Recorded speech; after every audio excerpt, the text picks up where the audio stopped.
Assalamualaikum warahmatullahi wabarakatuh. Perkenalkan, nama saya Amalia Vanessa Sabila dari kelas PPSB. Pada kesempatan kali ini saya ingin memaparkan mengenai pelatihan dan pengembangan dalam manajemen sumber daya manusia. Pelatihan dapat kita pahami sebagai suatu proses untuk meningkatkan keterampilan, pengetahuan, dan kemampuan karyawan agar mereka mampu bekerja lebih efektif dalam menjalankan tugasnya. Sedangkan pengembangan ini memiliki cakupan yang cukup luas, yaitu sebagai upaya jangka panjang untuk membentuk karyawan agar siap menghadapi tanggung jawab yang lebih besar di masa depan atau masa mendatang. Dengan kata lain, pelatihan lebih menekankan pada kebutuhan saat ini, sementara pengembangan lebih diarahkan pada persiapan karir dan potensi di masa yang akan datang.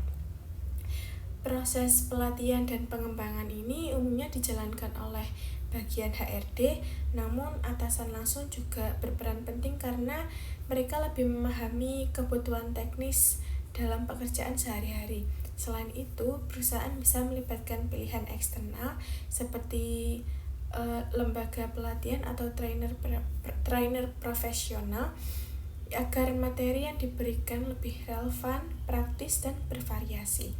Pelaksanaan pelatihan sendiri bisa dilakukan di dalam perusahaan melalui metode on the job training atau di luar perusahaan, misalnya dengan seminar, workshop, maupun pelatihan berbasis e-learning.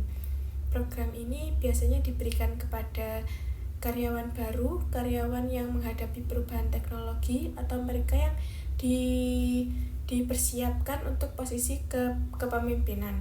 Dengan demikian, pelatihan dan pengembangan tidak hanya berfungsi memperbaiki kinerja, tetapi juga sebagai strategi jangka panjang perusahaan dan dalam menyiapkan sumber daya manusia yang lebih unggul. Mengapa pelatihan dan pengembangan ini penting? Karena melalui program yang terencana, perusahaan ini dapat meningkatkan keterampilan serta produktivitas karyawan, mengurangi kesalahan kerja, dan menumbuhkan motivasi serta kepuasan kerja. Tidak hanya itu, perusahaan juga dapat menyiapkan calon pemimpin baru dan memperkuat daya saing organisasi atau perusahaan. Prosesnya biasanya dimulai dari analisis kebutuhan, perencanaan, pelaksanaan, hingga evaluasi hasil agar tujuan yang diharapkan benar-benar tercapai.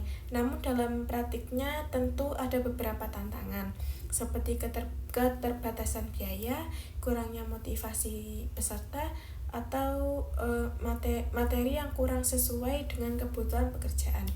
Oleh karena itu, perusahaan perlu melakukan evaluasi secara berkala dan memilih metode pelatihan yang tepat, sehingga hasil pelatihan benar-benar bisa diterapkan dalam dunia kerja. Demikian penjelasan yang dapat saya sampaikan mengenai pelatihan dan pengembangan dalam manajemen sumber daya manusia. Intinya, program ini merupakan investasi jangka panjang yang sangat penting agar perusahaan memiliki karyawan yang kompeten, siap berkontribusi, dan mampu mendukung keberhasilan organisasi atau perusahaan di masa depan. Terima kasih atas perhatiannya. Wassalamualaikum warahmatullahi wabarakatuh.